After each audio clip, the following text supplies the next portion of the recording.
续来到南投德山，由延和义丰跆拳道的教练朱建安所带领的学生选手，今年参加全国青少年跆拳道的锦标赛，摕到7块金、2块银、甲3块铜，阁有12个选手得到国手的资格。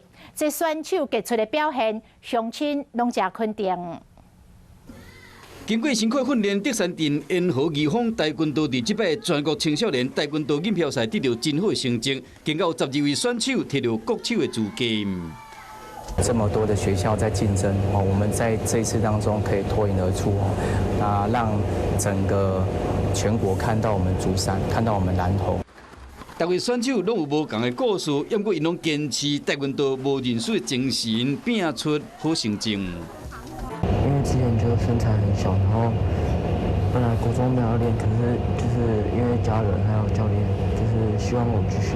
黄道成是中国人，在中国高竞争力的环境下，最后决定到台湾来发展。因为我也不想放弃跆拳道，然后我教练就建议我来台湾这边。这个选手将会出国比赛，期待因为国争光，和全世界看到台湾。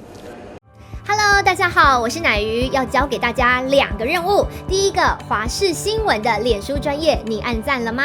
还有华视新闻的 YouTube 频道，赶紧订阅起来，还要记得按赞，开启小铃铛哦。